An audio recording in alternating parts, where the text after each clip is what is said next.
Welcome to Book Summary Podcast, your gateway to personal transformation. Each episode delivers big ideas from the world's most impactful books on mindset, productivity, and success, all in just a few minutes. Ready to turn knowledge into action? Let's get started. Welcome to the deep dive. We've got quite the collection of source material today. Looks like a really comprehensive manual drawn from, decades of experience in the success and media world. Yeah, this feels less like theory and more like a tested framework. So our mission today is, let's cut through the usual hype. We want to crack open this manual and pull out the core operating system for achieving real long-term success. We're diving deep into the power of those small, consistent actions. Yeah. You know, the kind of thing people often dismiss because it just doesn't sound flashy. Okay, let's unpack this core blueprint. Harnessing the power of the compound effect. Yeah, and that lack of flashiness, that's actually the first big hurdle, isn't it? The source material is really clear on this point. It says most people are being bamboozled, is the word used, by all the sensational claims out there. I mean, think about it. All the quick fixes, the lose 30 pounds in a week diets, the get-rich-quick schemes. Right, they grab your attention. Yeah. They do. But they totally distort how real sustainable success is actually built. It's not like that at all. The real formula, the foundation for genuine change, it sounds almost too simple. Small, smart choices plus consistency plus time, radical difference. But here's the rub, the conflict that trips so many people up. Achieving something truly great, like building serious wealth or mastering a skill, it's often not glamorous work. As the source puts it, it can be laborious, tedious, and sometimes even boring. The real progress happens when nobody's watching. So we're here to show how mastering these 6 core strategies, think choices, habits, momentum, influences it. Finally, acceleration lets you actually take control of that, sometimes boring process. That initial feeling, the tediousness, that's the paradox, right? Our whole culture seems wired for instant gratification now. We get these little dopamine hits for quick results. But the compound effect, it demands patience, delayed gratification. Yeah. And because you don't get that immediate feedback, that's why most people just stop. Exactly. It's like if you start a new workout plan, you kind of expect to see a difference in a week, maybe feel stronger or look leaner. Yeah, you want that big win right away. Right. And when it doesn't happen, those small steps you are taking, they feel pointless, insignificant. Right, so people quit. They quit. The source brings up that classic story, the tortoise and the hare. It's a perfect analogy here. Being the smartest or the fastest, it doesn't mean much if you're inconsistent, if you burn out or stop. Consistency wins the race. The person who just keeps showing up day after day doing that small positive thing eventually laps the genius who works in fits and starts. Okay, to really hammer home just how misleading those early stages of compounding can be, let's dig into that magic penny calculation. This is great, specific data for you, the learner, to really lock in. Yeah, let's look at the actual numbers. Yeah. Imagine you get a choice. You either take $3 million in cash, right here, right now. Very tempting. Yeah. Or take a single penny that doubles in value every single day for 31 days.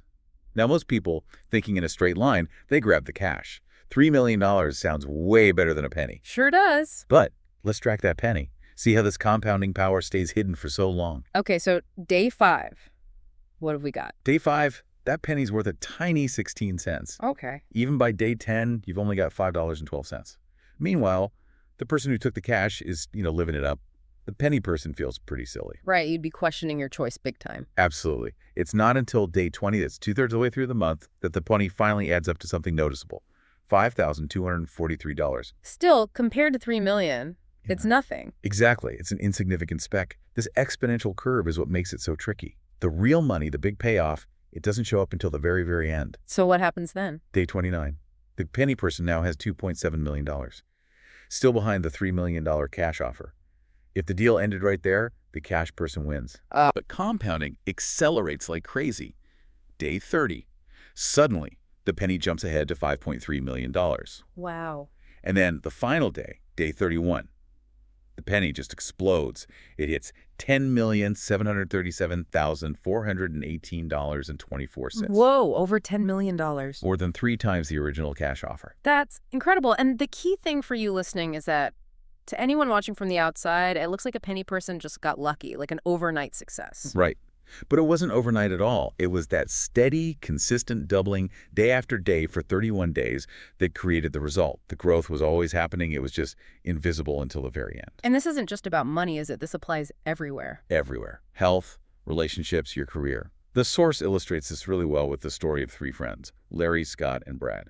They all start out pretty similar. Average health, earning around $50,000 a year, maybe carrying a little extra weight, marriage flab, the source calls it. Okay, Larry, Scott, and Brad, what happens? Larry just keeps doing what he's always done. He's our baseline, the status quo. Scott starts making some small, positive changes. And the details here matter.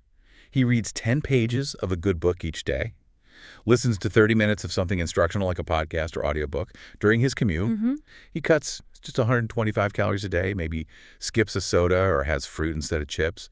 And he adds about 2,000 extra steps, which isn't even a mile. Tiny things. Okay, seems manageable. And Brad? Brad does the opposite.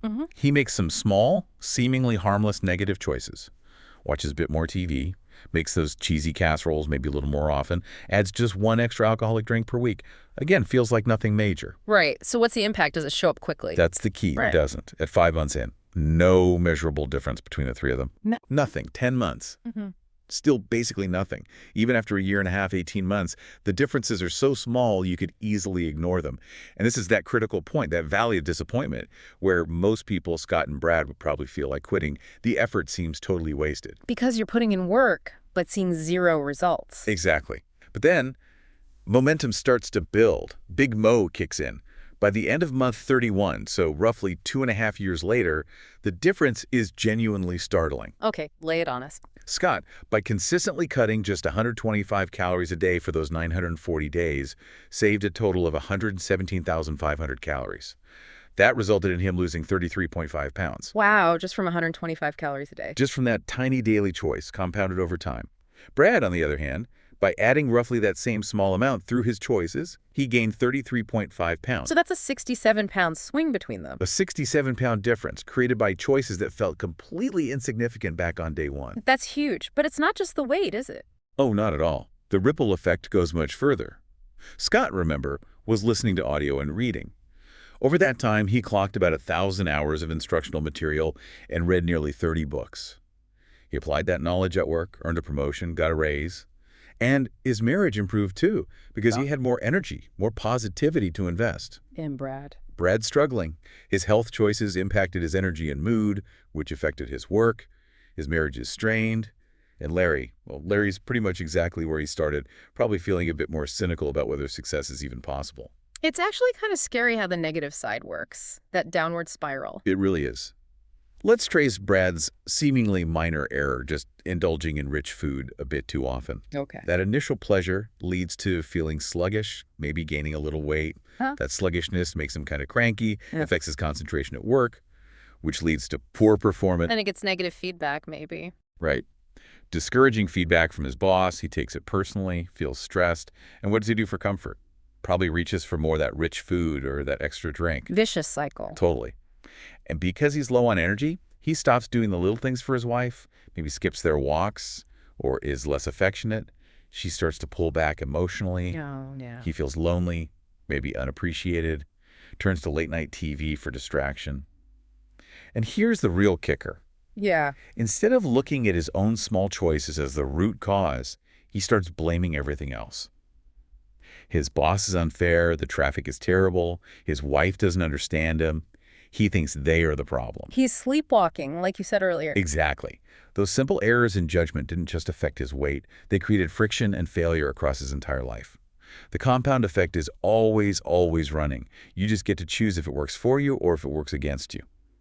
And that realization that the compound effect is always on leads us straight into the next pillar. Choices. Everything in your life really boils down to the choices you've made. Every single result. It's quite a thought. It is. Your current health, your finances, your relationships, they're all the sum total of your choices up to this point. Every decision, big or small. Which route you drove this morning, who you married, whether you went to college, that extra drink last night. It all nudges your trajectory. The source puts it bluntly. You make your choices, and then your choices make you. Okay, so if it's all about choices, why do so many smart, capable people seem to struggle? Why aren't we all successful if it's just about making better choices? Because, according to the source, Most people are sleepwalking through choices. They're on autopilot. Making unconscious decisions. Exactly. Default decisions driven by old habits, impulses, or just, convenience. And those unconscious choices often lead straight to self-sabotage. It's crucial to get this. Nobody intends to end up obese or bankrupt or divorced. Those aren't goals people set. Right. Those huge negative outcomes are always the result of a long series of small, poor choices made while essentially sleepwalking. So, how do you wake up? How do you stop sleepwalking through these critical decisions? The absolute fundamental starting point, something the author Darren Hardy apparently learned at 18, is radical ownership, taking 100% responsibility. 100%. That sounds intense. It is. It's the 1,000 principle. Sure. You have to be willing to take 100% responsibility for everything in your life, your actions, your reactions, the outcomes, with zero expectation of getting anything back in return. No conditions. Zero expectation. Zero. Yeah. And critically, this means absolutely no blaming, ever. Okay, but let's test that in the real world. Say I'm late for an important meeting because there's a huge, unexpected accident on the freeway. That feels like a legitimate external factor, not my fault. How is that 100% my responsibility? Great question. Yeah. The responsibility lies in how you could have controlled the situation or your response. Blaming the traffic gives your power away to, like, the Department of Transportation. Taking 100% responsibility means saying, okay, the accident happened, but I chose to leave at the last possible minute. Or I could have checked traffic reports before I left. Or I didn't build in a buffer for unexpected delays. So it's about what was within my control, even if it was just the planning. Exactly. Or if a project fails because a colleague missed their deadline, blaming them makes you a victim. Taking 100% responsibility sounds like, I failed to follow up adequately, or I didn't build in enough of a safety margin, knowing there was a dependency. It's incredibly empowering, actually. The mindset becomes, if it was to be, it was up to me. Blame is just giving away your power. That shift definitely changes how you'd think about luck, too. Feeling unlucky suddenly sounds like making excuses. It does. Richard Branson apparently said something like, luck is all around us. The difference is whether we take advantage of it. The source gives us a more complete 4-part formula for getting lucky. It's not just preparation meeting opportunity. Okay, what's the full formula? It's preparation. That's your personal growth. Plus attitude, your mindset, believing it's possible. Plus opportunity, good things happening, which they do. Plus action, actually doing something about it. Luck. Okay. Let's break that down. Preparation, that's the consistent work, right? Reading those 10 pages, listening to the audio, keeping your skills sharp. Yep. So you're ready when the chance appears. Attitude is key, too. You have to believe good things can happen to you, and you have to be looking for them. Otherwise, opportunities just fly right past. Opportunity, you said, is the easy part. Good things are always happening somewhere. Right. But the real game changer, the part most people miss, is action. Doing something about it? Yes. Lady Luck might smile on everyone, but only the prepared people with the right attitude who actually take action are the ones we call lucky. The source mentions someone, Joseph Wallington, who had great ideas but never acted, so never got results. Action fuels luck. Okay, so to stop sleepwalking, take 100% responsibility, and start taking action on opportunities, we need awareness first. Yeah. And the tool for that awareness, tracking. The scorecard. Exactly. You absolutely cannot manage or improve what you don't measure. It's fundamental. Sounds simple, but tracking can feel like a chore. Oh, it can be the most confronting step. The author shares a story about a money trap. He was making good money in his 20s, but somehow owed over $100,000 in taxes. Why? Because, as he put it, money just passed through my hands like water. He had zero awareness of where it went. So what did he do? His accountant forced him, mandated that he track every single penny he spent for 30 days. Every coffee, every magazine, everything. Ouch. Yeah. But the fascinating thing wasn't just the data he collected. The immediate benefit was psychological. How so? Just the act of knowing he had to write it down made him hesitate before buying something frivolous. You think, do I really want this enough to have to put out my notebook? So tracking itself creates resistance to bad habits? Instantly. It forces consciousness. It puts a little bit of friction, a pause between the impulse and the action, breaks the spell. Beyond that friction, what does the data show you? It forces you to confront the future cost of small, seemingly insignificant spending habits. The classic example is the $4 a day coffee habit. Okay, $4 a day. Doesn't sound too bad. Doesn't sound like much. But track that daily purchase, compounded over 20 years with a modest 8% return. And that $4 coffee actually costs you $51,833.79. $50,000 for coffee. $50,000. Suddenly that coffee isn't just costing you $4 today. It's costing you nearly 5 times that amount in your future wealth potential. That really changes the perspective. It's not just about the $4, it's about the opportunity costs compounded over decades. Precisely. And the source stresses, don't just track money. Track anything important you want to change. How much time do you spend on productive versus unproductive activities? What foods are you eating? What triggers arguments with your spouse? Track it. How long do you need to track for it to be effective? The recommendation is to track the key habit or area for at least 1 full week. But ideally, 3 weeks. 3 weeks? The source uses that as a benchmark. It takes about that long, apparently, to really cement awareness of a pattern and gather enough data to see what needs to change. It moves you from making random choices to consciously steering your path. All right, so we've woken up, we're tracking our choices, now we need to build the engine that drives consistency. Habits. Why is it so darn hard to change habits, even when we know they're hurting us? Yeah, it's tough. The source uses a great analogy, the sapling analogy. Imagine trying to pull up a tree. A tiny little sapling. Easy, you just pluck it out. A knee-high tree takes some effort. A bigger evergreen. Real struggle. But a giant mature oak tree, forget it, impossible to uproot by hand. So habits are like trees. The older they get, the deeper the roots. Exactly. The longer you've practiced a habit, the deeper its roots grow in your neurology and the harder it is to change. It becomes almost automatic. Aristotle knew this thousands of years ago. We are what we repeatedly do. Think about that. The source suggests something like 95% of everything we think, feel, and do is driven by learned unconscious habits. 95%. Wow. So the goal isn't to constantly fight those deep roots with sheer effort. The goal is to intentionally program the machine with positive habits that run automatically. Which brings us straight to motivation. If I'm just relying on willpower to fight a deeply ingrained bad habit, it feels like a losing battle. It usually is. Yeah. The source has a funny image for willpower. It's like trying to protect your picnic basket from a hungry grizzly bear by just putting a paper napkin over it. Not gonna work. Not even close. Willpower alone is just insufficient against a powerful established habit. You need something much stronger. Which is? You have to shift from willpower to why power. Why power? Okay, what does that mean? It means the choice, the action, the new habit you want to build it must be connected to something deeper. Your core desires, your sense of purpose, your highest values. If the why behind the action isn't incredibly compelling, the how the effort required will eventually feel too hard, and you'll quit. Okay, that makes sense conceptually, but how do you actually find that powerful? Right. Why? People talk about finding your passion, but it can feel kind of abstract. You find it by asking why, repeatedly, drilling down past the surface reasons. Take the example of wanting to lose weight. Why? To look better. Why? To feel more confident. Why? So I can connect better with people and perform better at work. Why? Because contribution and connection are core to who I am. You keep digging until you hit that bedrock value. Think about the sky-high plank analogy used in the source. If I put a wooden plank on the ground and offer you $20 to walk across it, you do it. Easy. Sure. Now, I take that exact same plank and put it between the roofs of 200-story buildings. Offer you $20. No way. Offer you $1 million. Probably still no way for most people. How walking the plank is identical. The risk is the same. Right.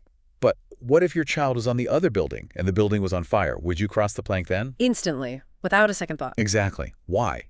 Because the why, saving your child, your highest value, became infinitely more powerful than the perceived risk or difficulty. That's why power. It makes the difficult seem necessary, even inevitable. That really drives home the point that success without fulfillment isn't really success at all. Your motivation has to come from something authentic, something deeper than just, say, money or status. Absolutely. Which leads directly to defining your core values. Think of them as your internal GPS system. Your compass. Exactly. Values like maybe growth or excellence or impact or family. These are your non-negotiables. The author, Darren Hardy, found that once he clearly defined his top 3 core values, making decisions became way easier. Oh, so? He just asks himself, does this choice, this action, align with my core values? If the answer is no, the decision is instant. No agonizing, no second-guessing. It cuts through all the fretting and indecision. Okay, so we need why power, rooted in our values. Now let's get practical. The source talks about 6 game changers for actually breaking bad habits and installing good ones. What's the first step? First, identify your triggers, the big fours. You have to understand the landscape of your bad habit, what kicks it off. The source calls them the who, what, where, and when. Like, who are you usually with? What just happened? Where are you? When does it typically occur? Precisely. Is it stress that triggers comfort eating? Is it being around a certain friend that leads to smoking? Is it the moment you walk in the door after work that makes you reach for a drink? Knowing the trigger is the first step to intercepting the routine. Makes sense. What's number 2? Clean house. This is about controlling your environment. It's non-negotiable. If you want to stop drinking alcohol, you cannot have alcohol in your house, period. Get rid of the temptation entirely. Yes.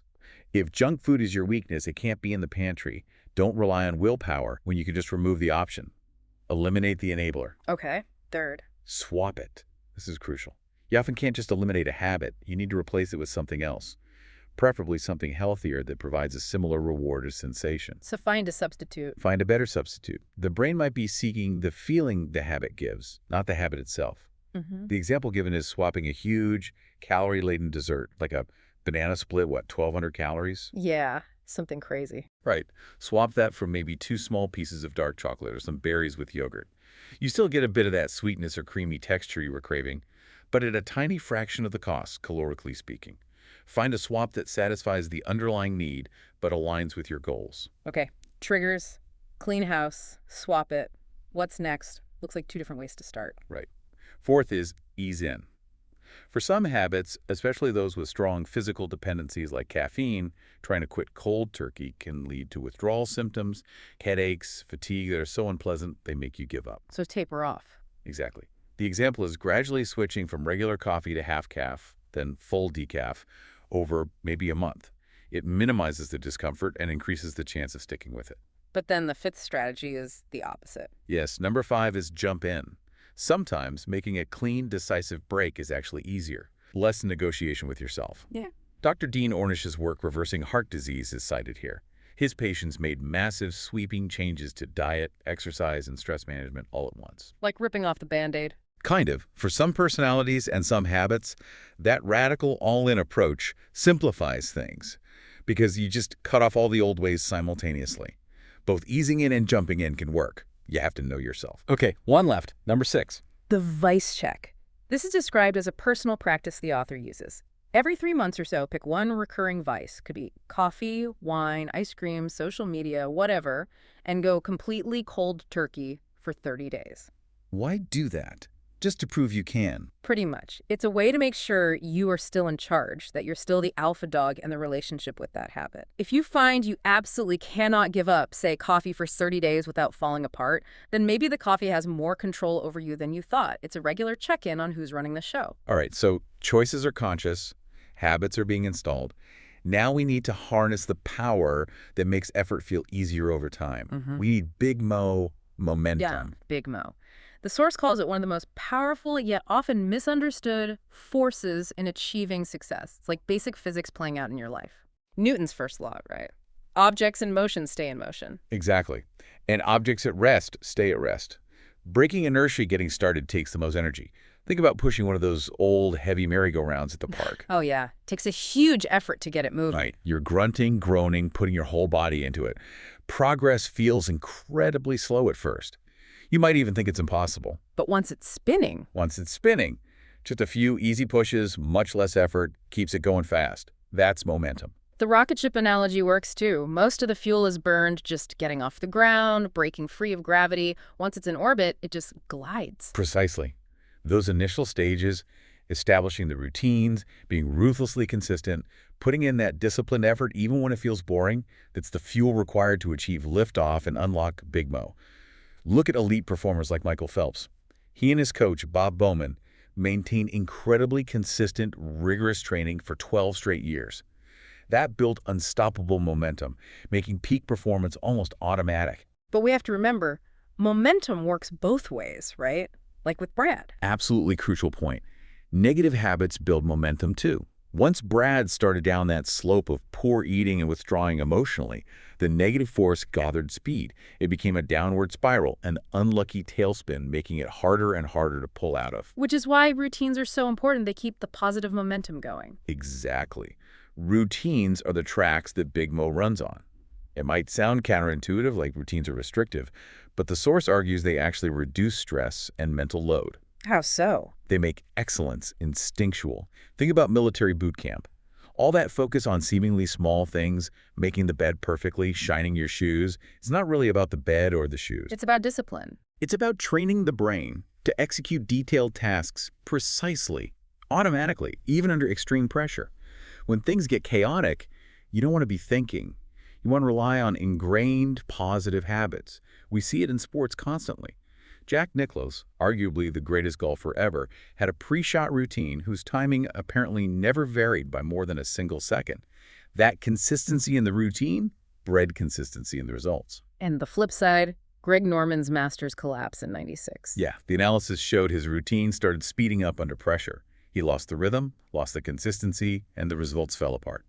The routine dictates the rhythm, and the rhythm dictates the results.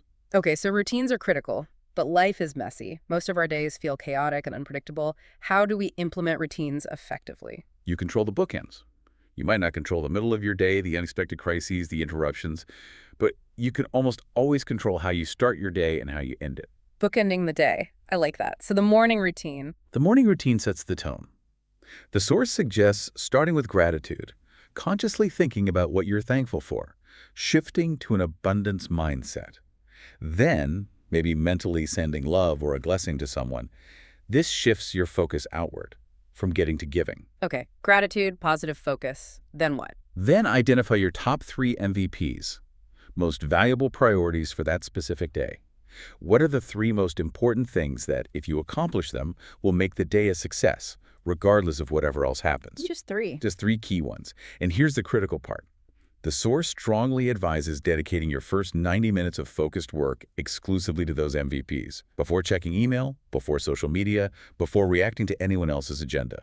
Create your results first. Get the big rocks in the jar first. Makes sense. What about the evening routine? The evening routine is about cashing out the day, taking stock. First, quickly review your day. How did you do against your planned MVPs? What worked? What didn't? Second, capture any new ideas, insights, or lessons learned during the day. Get them out of your head and onto paper or into a digital note so your mind is clear for rest. And finally, read at least 10 pages of something positive and inspirational before sleep. Not the news, not stressful emails. Something that feeds your mind constructive thoughts to process overnight, primes your subconscious for the next day. This all sounds great, but it hinges entirely on consistency. What about real life? Sick days, vacations, holidays. If I take a week off from my fitness routine or my business habits, does the source imply I lose all that momentum? Is there a tipping point where inconsistency causes a total collapse? That's where the pump well analogy comes in, and it's a pretty stark warning. The pump well. Yeah, imagine one of those old-fashioned hand pumps for drawing water from underground.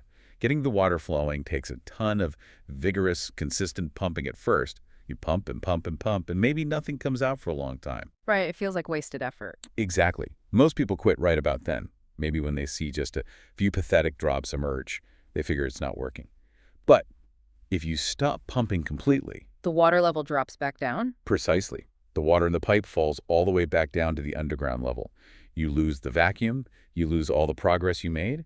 The danger of inconsistency isn't just missing out on the tiny results from that day or week off. It causes the utter collapse and loss of momentum. So you have to start the hard pumping all over again from scratch. All over again.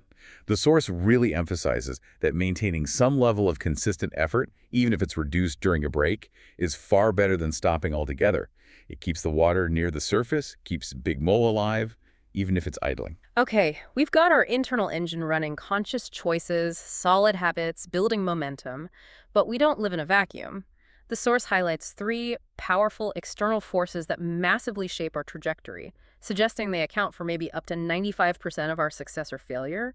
These are input, associations, and environment. Yeah, these influences are huge and often really subtle, which makes them dangerous if you're not paying attention. Let's start with I, input. Garbage in, garbage out. What we feed our minds. Exactly. And the problem is our brains have their own agenda. The default programming is geared towards survival scanning for threats, focusing on scarcity, looking for what's wrong.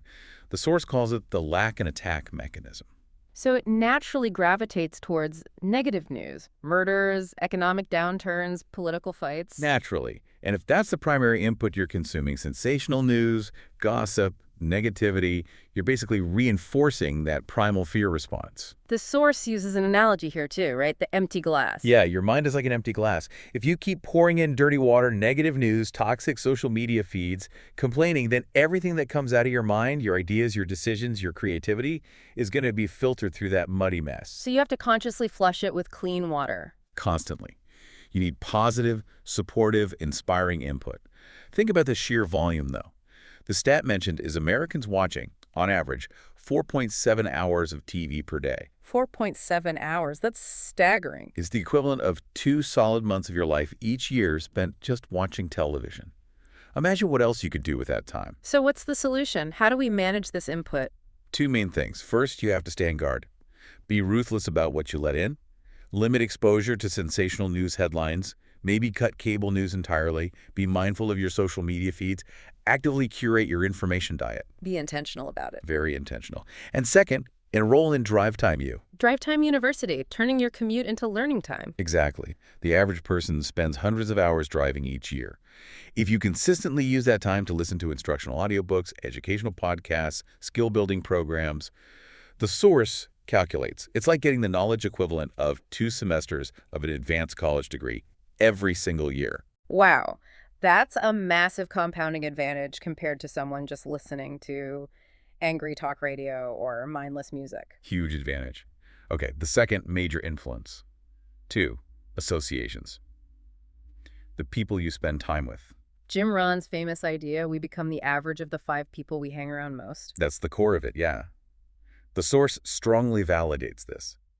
You unconsciously start to adopt the attitudes, the health habits, even the income levels of your closest circle. But it's not like they actively tell you to be like them, usually. No, that's why it's so insidious. It's subtle. The source says associations don't show you. They nudge you ever so slightly over time. Like being in an inner tube on a river, you just gently drift towards the direction the current, your associations, is flowing. You might not even notice it happening until you're way off course. So we need a deliberate plan to manage these associations, too. What does that look like? It involves 3 levels of association management. First, potentially, dissociations. Cutting ties. That sounds harsh. It can be. The source is pretty direct about this. If there are people in your life who are actively toxic, who refuse to grow, or who consistently drag you down with negativity or bad habits, you may need to limit or even completely break away from that influence to protect your own progress. That's incredibly difficult, especially if it's family or longtime friends. Does the source address the emotional fallout? It acknowledges the difficulty, but emphasizes your primary responsibility is to your own potential and your chosen path.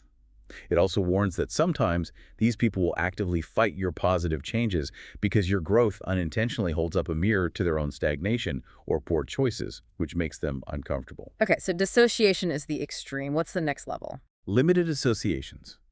This is for people who aren't necessarily toxic, but maybe aren't aligned with your highest goals. You consciously decide how much time and influence you can afford to give them. Think of it as the difference between a 3-minute friend, someone you can have a pleasant but brief chat with if you bump into them, versus a 3-hour friend or a 3-day friend, someone you can invest significant time with. You set boundaries based on the influence level. Got it. Manage the dosage. And the third level? Expanded associations. This is about being intentional about seeking out and spending more time with people who already have the success, the skills, the mindset, or the positive traits you aspire to develop. Finding mentors or positive role models. Exactly. This doesn't have to be in person either. Through books, podcasts like this one, online courses, you can associate with the greatest minds and achievers in history. Learn from them. But direct mentorship is powerful too. The source suggests building a personal board of advisors, maybe a handful of people you trust for guidance in different areas. And crucially, find a peak performance partner. What's that? Someone you connect with regularly, maybe weekly, who is also committed to growth. You hold each other accountable, challenge each other, provide that brutally honest feedback that friends often shy away from. It keeps you both on track and accelerates progress. Input associations. What's the third external influence? 3, environment. This encompasses your physical surroundings and also the standards you tolerate. How does our physical space influence us? Profoundly. The author shares an anecdote about driving to an affluent area, Tiburon, just to sit at a waterfront restaurant called Sam's and look at the amazing houses across the bay. He wasn't wealthy then, but just being in that environment, soaking up that atmosphere of success and possibility, fueled his ambition. It expanded his vision of what was possible. Yes, it made bigger dreams feel more attainable. He eventually bought one of those houses he used to look at. Your environment shapes your expectations and aspirations. What about the tolerating part? It's not just about nice views. No, it's also about clearing clutter, both physical and psychic. Physical clutter, disorganization, broken things that need fixing, they drain energy. Psychic clutter includes things like unfinished projects, unresolved conflicts, broken promises or commitments you've made. These things hang over you, taking up mental bandwidth. So tidying up your space and your commitments. Yes, because the underlying principle here is powerful. You get in life what you tolerate. Life tends to organize itself around the standards you set and are willing to enforce. If you tolerate disrespect from clients, lateness from your team, being underpaid, clutter in your workspace, or negativity in your relationships, those things will persist and likely grow. Achieving excellence requires setting and maintaining high standards in your environment. Okay, we've laid the groundwork. Choices, habits, momentum, influences. Now for the final gear, acceleration. How do we go beyond steady progress and actually multiply our results? This seems to happen at what the source calls moments of truth. Exactly. The moment of truth is that point where you hit the wall. Maximum pain, maximum exhaustion, maximum frustration. It's the point where your brain starts screaming at you, inventing a million perfectly logical reasons why you should just quit right now. We've all been there. Oh, yeah. Oh. And according to the source, your character, your ultimate success, isn't defined by reaching the wall. It's defined by what you do after you hit it. Pushing through the pain barrier. Pushing through. The example of Des Linden winning the Boston Marathon in 2018 is perfect. The weather was atrocious, freezing rain, headwinds. She was cramping, felt terrible, seriously considered dropping out. I remember that race. It was brutal. Brutal. She even slowed down at one point to help another American runner who was struggling, but she kept going. She pushed through that wall, realized she was actually still in contention, and ended up winning.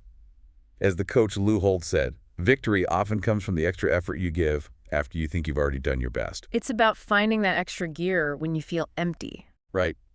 Muhammad Ali's famous rope-a-dope tactic against George Foreman was a strategic application of this. Ali let Foreman pound on him, absorb the punishment, intentionally pushing Foreman to his wall, making him expend all his energy. Ali knew the fight would be won after Foreman had hit his limit. That's when Ali could accelerate and take control. The biggest growth often happens just beyond the point of perceived failure. So how does pushing past the wall lead to multiplied results, not just incremental ones? It's the multiplier effect. Think about weight training. If your goal is 12 reps, you struggle to get the 12th one out. That's hitting the wall.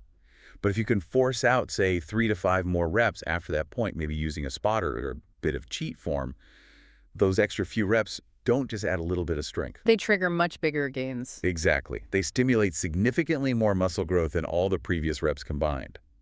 Pushing past your perceived limit sends a powerful signal for adaptation and growth. It's nonlinear. And this ties back to the magic penny. It does. And this is where it gets really fascinating.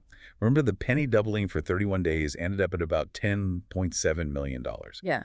What if you applied just a tiny bit of acceleration? What if, instead of just doubling daily, you found a way to double it one extra time per week during that 31-day period? Just 4 or 5 extra doubles in total. Okay, a little extra push. What happens? The final result isn't $10 million. It's $171 million. Whoa. From just one extra effort per week. That tiny bit of extra compounded yields an absolutely explosive exponential difference. That's the power of acceleration, pushing slightly beyond the expected norm. So how do we apply this push beyond in everyday life or business? The most accessible way is to consistently aim to beat the expectations. Find ways to deliver a wow factor. Like Oprah giving cars to her whole audience. Perfect example. The expectation was maybe she'd give away a few cars. Giving one to everyone was so far beyond expectations. The goodwill and publicity multiplier was immense, far outweighing the actual cost of the extra cars. It created a legendary moment. It did. Another example from the source. The author proposing to his wife. The basic expectation is asking the father for permission.